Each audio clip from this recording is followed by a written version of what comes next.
facing a seemingly hopeless situation, perhaps a terminal or complicated health condition. Well, the story of Lazarus remains one of the greatest miracles of all times. One that defies scientific logic. I often imagine what it would be like if I was a modern physician or doctor there to share the experience of Lazarus' resurrection. Well, I am going to imagine this would be my story. I received a doctor's house call to see a man named Lazarus who had been sick for a week. On my arrival, his sisters are looking exhausted, their faces are edged with fear. I examined him with my stethoscope, a raging fever, slow pulse, possibly swollen limbs, shallow breaths, and within minutes, he's gone. Lazarus is dead. Now, ideally, I would listen for a heartbeat, check his pulse, pupils fixed and dilated as expected, and by every standard in medicine, Lazarus is dead. It's unlikely that CPR would be helpful at this point for resuscitation. And as expected, the sisters are crying, but then they keep repeating a statement that unsettles me. If only he had been here, Lazarus wouldn't have died.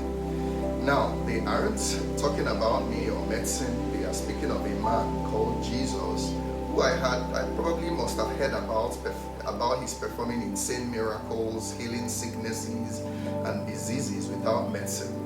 Now, as a physician, that would sting kind of a little bit. Would anyone truly heal without medicine, without training? Of course, as a certified physician, I would probably have dismissed the stories as exaggerations or more likely some kind of mind manipulation or just sheer ignorance. Well, it gets more interesting because 4 days later, I'm invited by the family as a courtesy to pay my respects to the deceased, Lazarus. The family is at the graveside with a crowd of family and friends. And for the first time, I do see this Jesus everyone talked about, grieving with the family, and I watch as tears run down his cheeks. But he says something I couldn't quite hear, and I watched them roll the stone away. Now immediately I braced myself for a stench because I know what death does to a body after 4 days. Organs are broken down, tissues decaying, bacteria with maggots lead to putrefaction, which causes this horrible smell. And of course, obviously, Lazarus at this point is beyond hope. But Jesus steps forward. His voice rings out strong and commanding. Lazarus, come forth. And then there's this silence. From the darkness of the tomb, a figure emerges wrapped in burial clothes, stumbling forward. Now my heart is pounding, my palms are sweating, my mind screams, impossible. It was Lazarus. He's alive and whole. I draw closer to touch him in disbelief.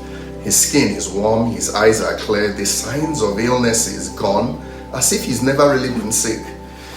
Now you would understand that as a doctor, I can imagine I'd have sleepless nights with what I saw, because even if such a miracle was possible, it needs a little bit of time for the cells to reconstruct, the tissues to heal, the organs to recover, for the blood to circulate. But his resurrection happens in a second. I'll probably be trying to force God into the limits of my textbooks. Now, the story of Lazarus clearly shows that God is not bound by biology or time. What takes years for diseases to destroy, God can restore in just a second. If he can raise a man dead for 4 days, then he's never too late. Time doesn't limit him. Science doesn't confine him. When he speaks, even death must obey. So I'd have to say, even as a doctor, I encourage you, dare to believe beyond our scientific limitations, even in the most hopeless of situations when you think the situation is beyond salvaging. God can turn a situation around in an instant, and even dead tissues, dead cells, dead organs can come alive in seconds. dare to believe. You know, as a medical doctor, I do understand the limitations of our science, and I have seen miracles, I've experienced myself, and this is just an encouragement that whether it's sickness, a health condition, a financial situation, a relationship problem, a marriage problem, issues with your kids, God is never too late. And even if it took years for things to get really bad, in a moment, in an instant, God can change the situation and bring back hope and joy to your life. Thank you.